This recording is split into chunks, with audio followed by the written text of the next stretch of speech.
A mother opens her mailbox. Inside, a single envelope. Her daughter's handwriting. She tears it open. The letter is typed. Formal. Cold. You are hereby declared a suppressive person. I am disconnecting from you permanently. Do not attempt to contact me. You are dead to me. Her daughter is 23 years old.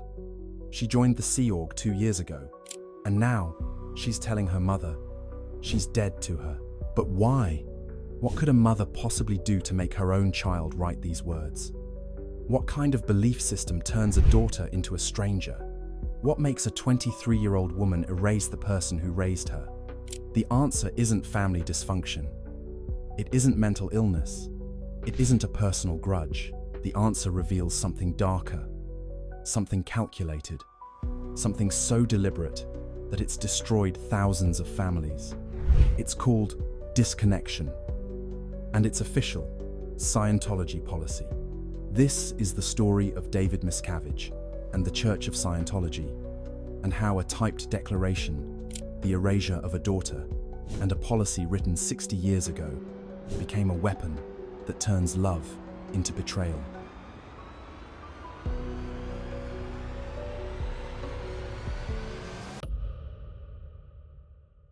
To understand how Scientology destroys families, you need to understand the theology behind the betrayal. In 1965, L. Ron Hubbard created the doctrine of the suppressive person. According to Hubbard, certain people are enemies of Scientology: critics, journalists, ex-members, or anyone who questions the church. These people aren't just wrong, they're spiritually toxic, dangerous, a threat to your eternal soul across billions of years of existence. If you're connected to a suppressive person, you become a potential trouble source. You're contaminated. Your spiritual progress stops. Your auditing, the counseling that costs tens of thousands of dollars, won't work. You're stuck unless you handle it. And handling it means one thing: handle or disconnect. You convert them to Scientology, or you cut them out of your life completely. Parents, children, siblings, spouses, gone. If you refuse to disconnect, you become suppressive too. You lose everything: your status in the church, your friends, your community, your entire social world. Because in Scientology, everyone you know is a Scientologist. This policy was formalized in a 1965 policy letter. It's still in effect today, and it's enforced with brutal efficiency. Here's how it actually works. First, someone gets declared suppressive. Maybe they left the church. Maybe they criticized David Miscavige.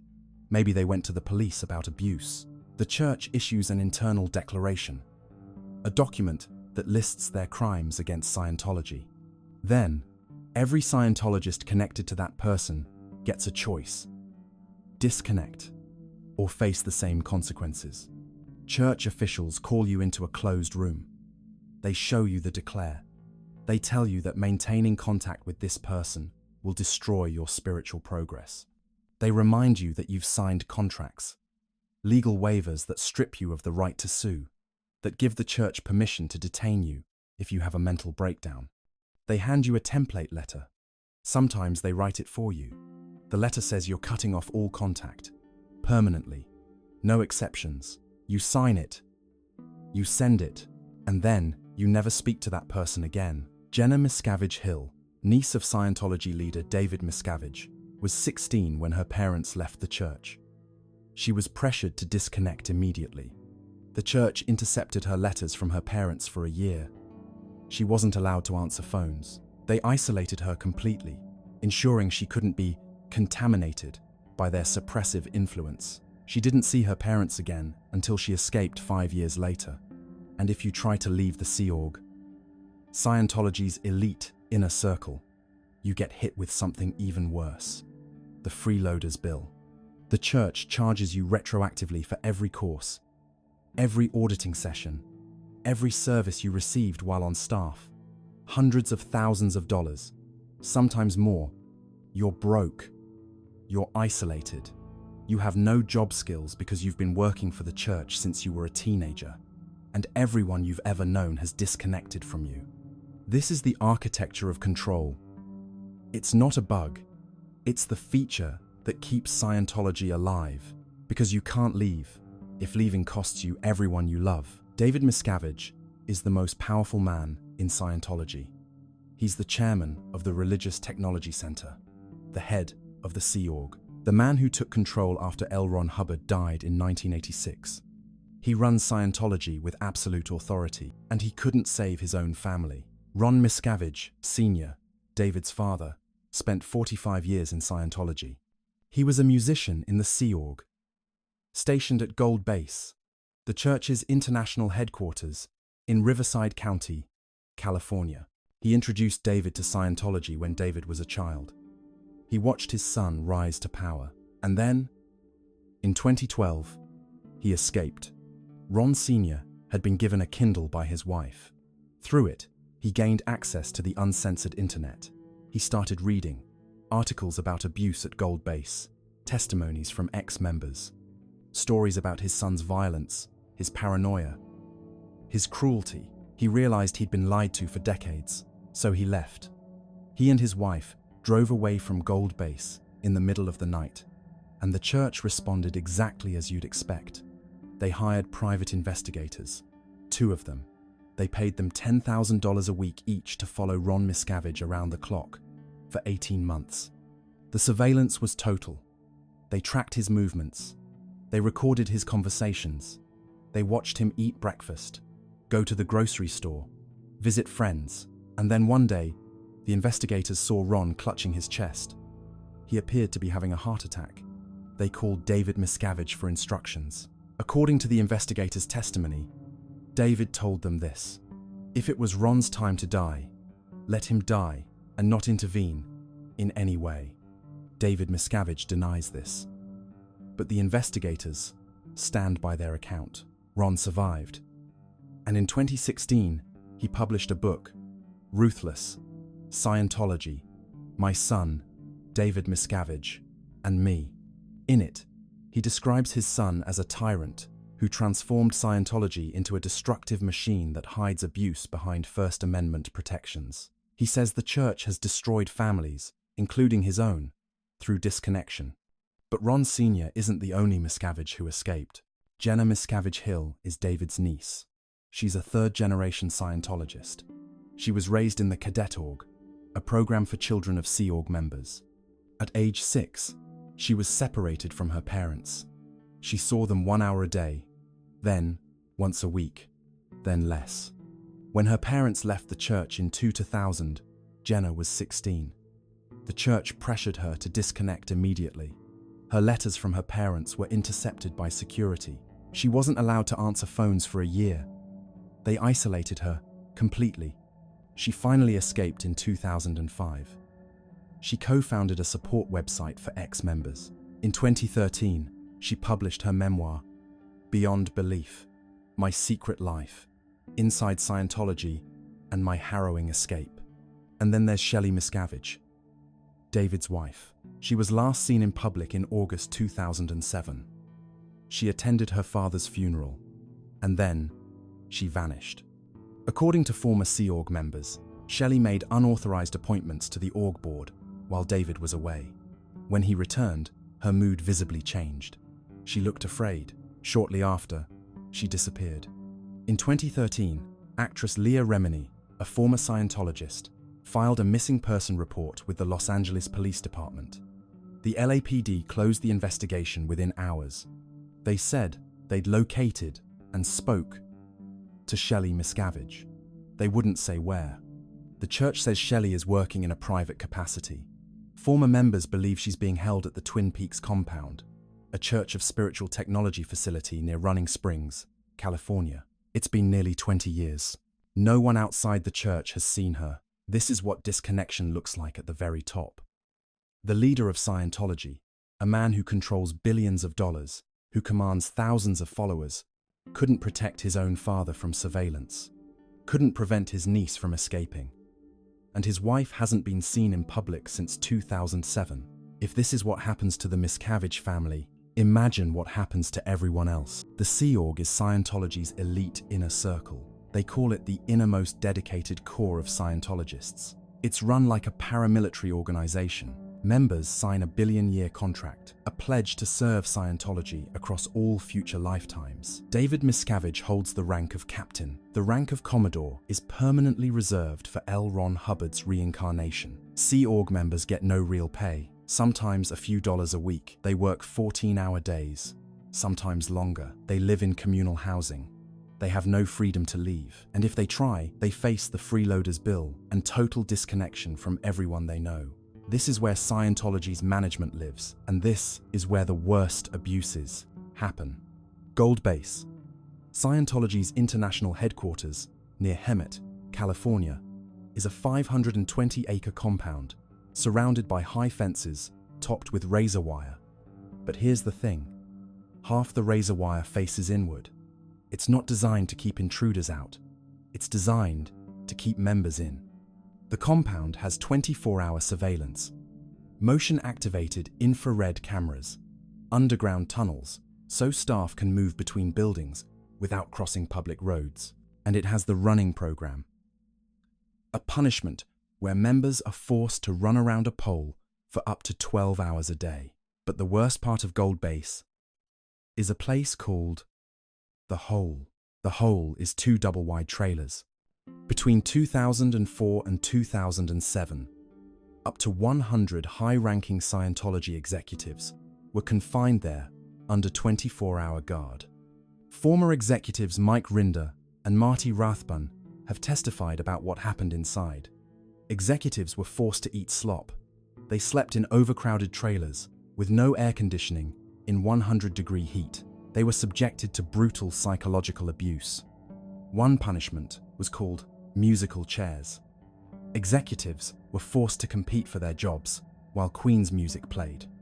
The losers were demoted, humiliated, or sent to the Rehabilitation Project Force, Scientology's forced labor and re-education program.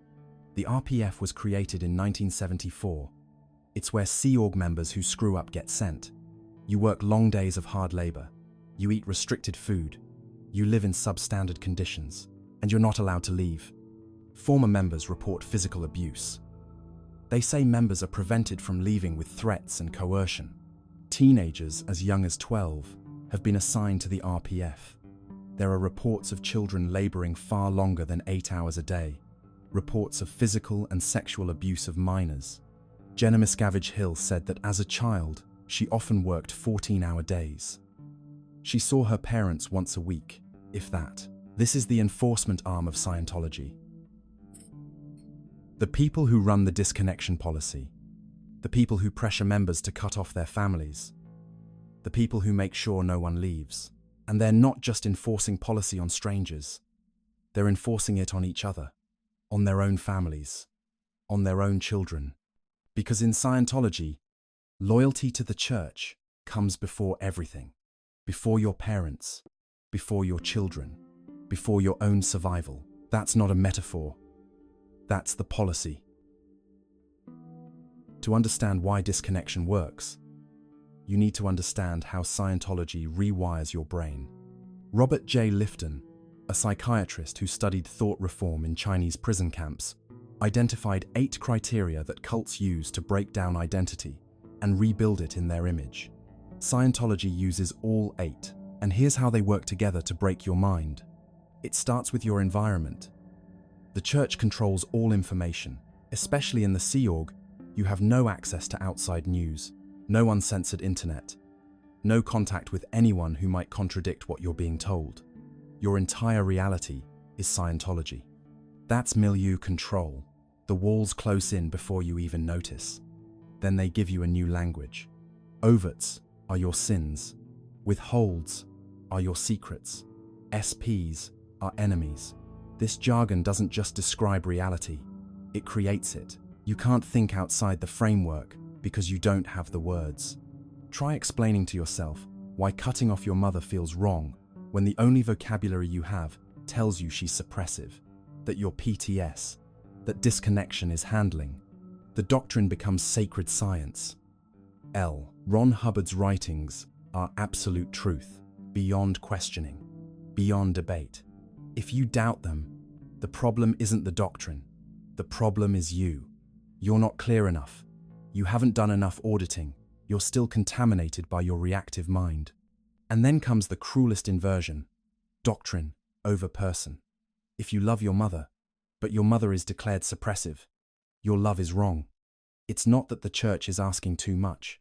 It's that you're not spiritually advanced enough to understand why cutting off your mother is necessary. Your emotions become evidence of your spiritual failure. Finally, the church claims the power to decide who exists.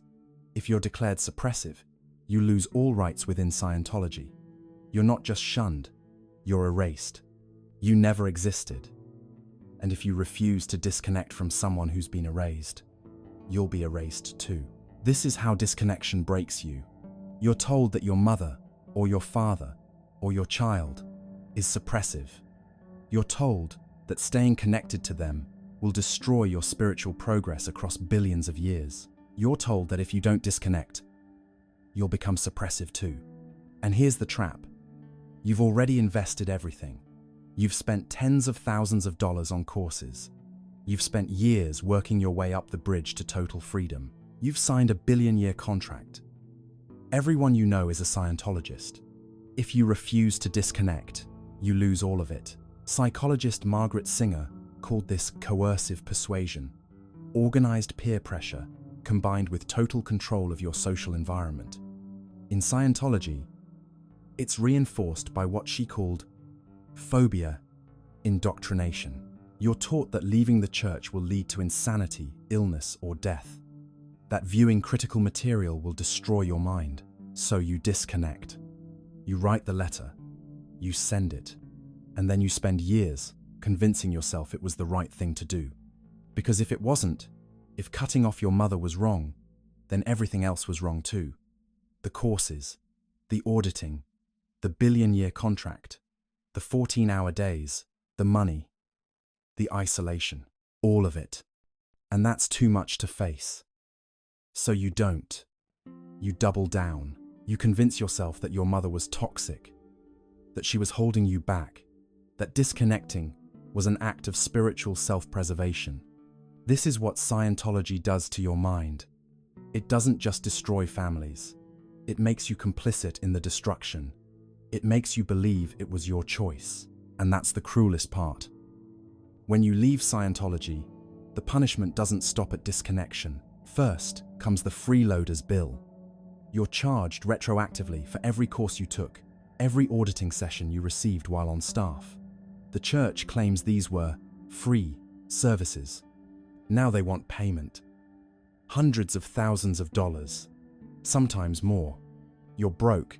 You've been working for the church since you were a teenager, earning a few dollars a week. You have no job skills, no savings, no resume that makes sense to anyone outside Scientology, and everyone you've ever known has disconnected from you. Then comes the harassment. Private investigators follow you. They watch your house. They photograph you at the grocery store, at work, at your children's school. They contact your employer, your neighbors, your new friends. They run smear campaigns online, posting your personal information, calling you a liar, a criminal, a suppressive person. The church calls this fair game, a policy that says anyone who attacks Scientology can be tricked, sued, lied to, or destroyed. Officially, the church says fair game was cancelled in 1968. Former members say it never stopped. Ron Miscavige published Ruthless in 2016. He described his son's transformation into a tyrant and the destruction of their family through disconnection. The church responded with surveillance, harassment, and a website dedicated to discrediting him. Jenna Miscavige Hill published Beyond Belief in 2013. She detailed her childhood in the cadet org, her forced disconnection from her parents, and her eventual escape. The church called her a liar. They published attack pages. They contacted journalists who interviewed her. Leah Remini left in 2013. She produced Scientology and the Aftermath, an Emmy-winning documentary series exposing abuse inside the church. The church created an entire website to attack her. They hired private investigators, They filed lawsuits. They called her a bigot, a has-been, a suppressive person. Mike Rinder, former spokesman for Scientology and director of the Office of Special Affairs, left in 2007. He wrote A Billion Years in 2022, describing decades of abuse, violence, and psychological manipulation. The church says he's lying. They say all of them are lying, but the stories are consistent. The details match. The pattern is clear, and the legal system has started to notice. In 1979, 11 Scientology officials were convicted in Operation Snow White, the largest theft of government documents in US history. They infiltrated the IRS, the Department of Justice, and other agencies to destroy critical records. In 2009, a French court convicted the Church of Scientology of fraud. The conviction was upheld by France's highest court in 2013. In 2023, actor Danny Masterson, a Scientologist, was convicted of rape. His victims testified that the church threatened them with being declared suppressive if they reported the crimes to police. Disconnection was used as a weapon to silence them. But for most families, there's no legal remedy. No court can force your daughter to speak to you. No law can undo the psychological damage of being told your mother is spiritually toxic. Parents wait decades for a phone call that never comes. Children grow up without their parents. Siblings become strangers. And somewhere, right now, someone is writing a disconnection letter to their mother. The church says disconnection is rare. Former members say it happens every day. The church says it's voluntary. Former members say it's coerced. The church says it protects spiritual progress. Former members say it destroys families. And the families keep waiting. Disconnection isn't a bug in Scientology's system. It's the feature that keeps the whole thing running. You can't leave if leaving costs you everyone you love. You can't question the church if questioning means losing your children.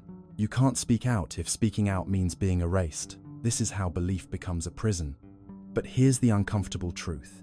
Disconnection works because it exploits something fundamental: the human need to belong.